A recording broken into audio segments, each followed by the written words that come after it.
무거운 마음은 좀 내려놓고 김민석 총리 얘기를 좀 해봐야 될 것 같습니다.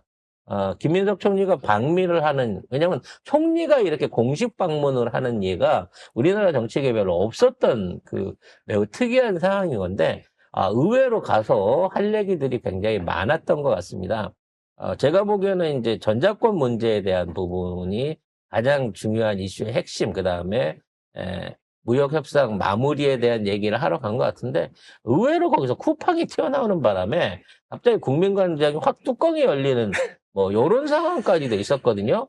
일단 벤스 미 부통령하고의 회담 내용을 전제로 해서 이번 방미의 목적들 그리고 진행 과정을 한번 확인을 해보겠습니다. 네, 저희가 사실 지난주 금요일에 방송을 할 때 김민석 총리가 이제 당시에 미 하원 의원들 만나가지고 오찬 간담회 하면서 거기서 영킴, 한국계 의원이라고 하는 영킴 극우 정치인이 쿠팡 얘기를 먼저 꺼냈죠. 그래서 김민석 총리가 그 오해가 있는 것 같다라고 얘기를 하면서 이제 적절하게 설명을 했습니다. 그리고 나서 JD 벤스 부통령을 만나고 나서 김민석 총리가 우리 특파원들, 기자들 모아놓고 기자회견을 했습니다. 그러면서 내가 무슨 얘기를 했는지 조목조목 이야기를 해주셨는데요.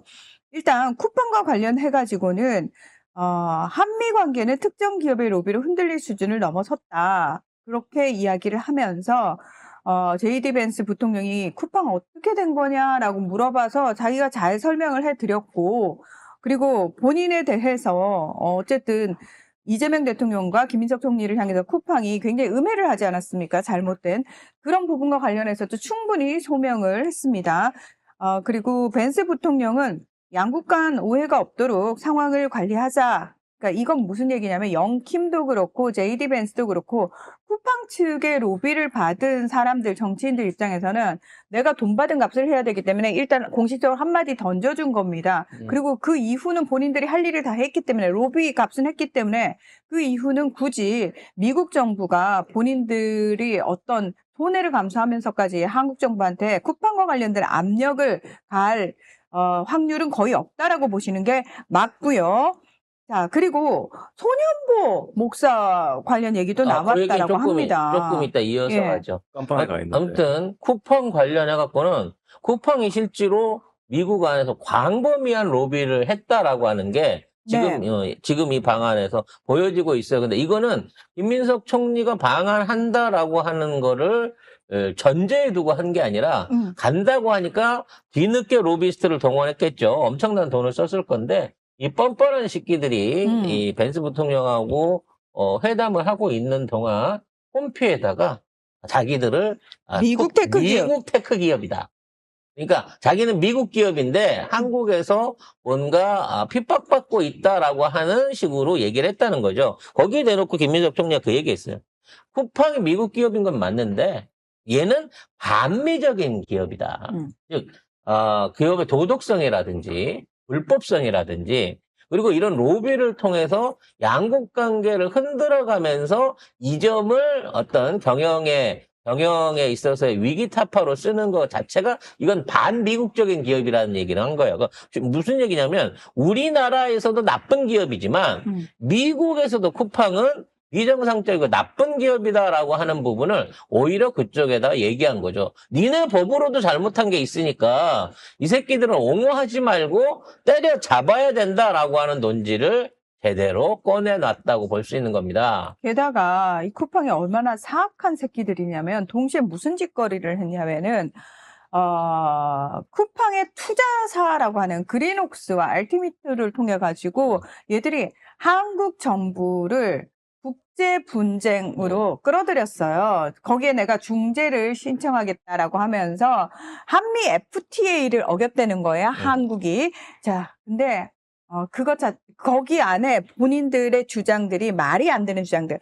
예를 들면 이재명 대통령이 좋아하는 중국 기업을 위해서 쿠팡을 했다. 쿠팡을 압박하고 있는 거다라는 식의 진짜 극우들 수준의 이야기를 보냈어요. 보냈는데 알겠다. 우리 법무부 측에서는 오케이 여기에는 들어와. 대응을 하겠다라고 이야기를 했고요. 그다음에 또 하나가 얘들이 동시에 미 무역 대표부에 무역법 301조를 명분으로 또 조사를 촉구를 했어요. 이건 뭐냐면 미국 기업이 해외에서 부당한 압력을 받고 있다.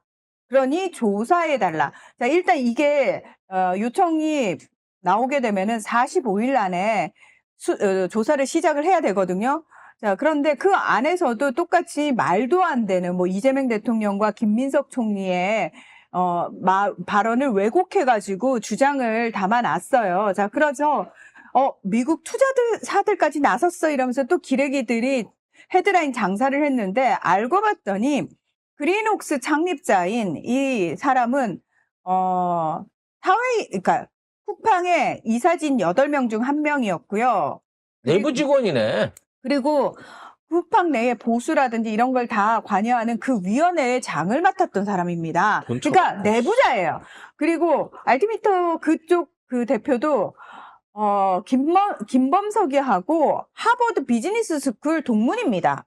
그래서 평소에 굉장히 관련이 많은 사람입니다. 그래서 이거는 무슨 얘기냐면 다시 말해서 쿠팡의 투자자들도 뿔났어 한국 정부에 이 프레임을 가져가려고 했으나 실질적으로 까보니까 이거는 쿠팡이 사주해가지고 쿠팡이 반격을 하는 거다. 따라서 예전 같으면 한국 정부가 뜨거라 해갖고 미 상무부가 나서면 안 되지, 301조 동원되면 안 되지, 무슨 뭐 국제 분쟁 일어나면 안 돼. 이제 그런 관계가 아니라는 거야. 그렇죠. 그러한 로비질이나 어떤 장난질로 해서 한미가 지금 흔들릴 상황이 아니다라는 걸 보여줬고요. 이미 쿠팡의 주가가 이 뉴스가 나오고 남과 동시에 네, 쭉 10달러 이하로 뚝 떨어지면서 떨어졌습니다. 오히려 주주들이 이 새끼들이 진짜로 회사를 말아먹으려고 하는구나라는 거짓말이라는 거 아는 차원에서 거지. 네, 최소한 지금에 있는 경영진들, 쿠팡 안에 있는 경영진들은 이와 같은 배임 행위에 대한 책임을 져야 된다라는 의견이 높아지고 있습니다. 여기서 깔끔하게 우리가 영업정지만 한 2달 때려주면 아마 상반기 안에 쿠팡이라는 회사는 지구상에서 소멸되지 않을까라는 생각을 해봅니다. 제가 이제 법조계 얘기를 좀 듣고 왔는데, 그러니까 이제 쿠팡이 처음에 김범석이가 투자를 받아가지고 300억 원을 가지고 한국에 들어왔대요. 와가지고 여기저기에 쿠팡 물류센터를 세워야 되는데 이 쿠팡 어쨌든 김범석이가 미국 애잖아요. 이 미국 시민권자다 보니까 사실 미국 기업들이 한국에 들어올 때 손잡을 수밖에 없는 로펌이 김앤장이에요. 네. 네, 그래서 영어가 되니까 거기가. 그 김앤장이 그러니까 왜냐면 그러니까 뭔 소리야. 외국에서 봤을 때 가장 크고 김앤장이 그런 걸 도맡아 하기 때문에 당연히 김앤장 쪽으로 많이 갈 수밖에 없대요. 그래서 김앤장이 초창기부터 김범석하고 손을 잡고 다 그걸 만들어줬다는 거야. 설계를 다 김앤장이 해줬다는 거예요. 그러니까 김앤장이 최선의 설계를 했기 때문에 그렇죠. 최악의 기업이 될 수밖에 없었던 거고. 그렇습니다. 그리고 사실 그래서 초창기 쿠팡에 그 곳곳에 다 김앤장 출신들이 짱 박혀 있다는 미국 거예요. 기업인데 왠지 한국의 굉장히 악질적인 보수 기업의 어떤 느낌이 풀풀 나는 기업으로 성장을 시켰다는 거죠. 그래서 지금도 어쨌든 그 물류센터가 예를 들어서 그 지역에 어떤 그 지자체의 규정에 맞지 않고 막 이러잖아요. 그 공무원들 입장에서 문제가 생길 수 있으니까, 안 됩니다. 이거 규정상 안 됩니다. 그러면은, 김앤장이 딱 나서가지고, 소위 우리가 알았잖아요. 쿠팡의 대관 업무를 담당하는 팀들이 있었다는 거. 그걸 대표적으로 풀어준 사람이 누구냐면, 박대준 전 사장입니다. 지금 헤럴드 로저스 오기 전에 그 사장 있죠. 걔가 그 대관 업무를 엄청 잘했다고 합니다. 그래서 그 법리에, 빈틈을 찾아가지고 법률 보고서를 만들어준 게 김앤장이고 그걸 박대준이가 가져가가지고 지자체에 이거 아무 문제 없다 이런 식으로 하면 그런 식으로 해서 물류센터를 다 만들었고 확장을 했고 결국은 쿠팡이 지금까지 성장하는데 김앤장이 있었고 김앤장의 사람들이 다 거기 가 있었고 그래서 강한승이라고 하는 소위 윤석열과 짬짬이 해먹은 윤석열의 그 연수원 동기라고 하는 사람 있죠. 그 사람이 쿠팡의 강한승, 박대중 공동사장이었다가 대표였다가 강한승은 김앤장 출신입니다. 결국은 쿠팡도 법조 비리 기업인 거예요. 그렇죠. 그렇게 된 거죠. 적폐 중에 하나로 정리되게 될 거고 관련자들 찾다 보면 윤석열 한동훈은 기본빵으로 어디서든 튀어나오게 될 것으로 보여집니다. 또 관련해서 아까 말씀하신 소년부 목사 사건 한국에서 종교 탄압을 하고 있다 뭐 이런 개소리가 있는데 네. 거기에 관련해서도 명쾌하게 답변을 내놨습니다. 이 답변은 앞으로 이와 같이 정치질하던 종교 집단, 사이비 집단, 또 극우 기독교 집단한테 모범 답안으로 적용될 답이었습니다. 네, 김민석 총리는 한국의 엄격한 정교 분리 원칙과 선거법 위반에 대한 정당한 조사임을 설명을 했고요.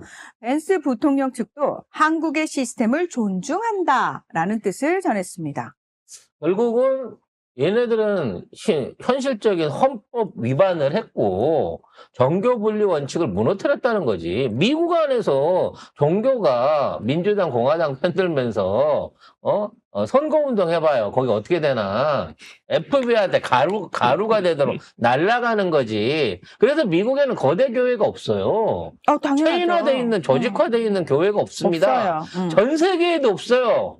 바티칸 하나를 빼놓고는 종교로 해갖고 이렇게 프랜차이즈 사업을 하는 나라는 대한민국밖에 없다는 겁니다.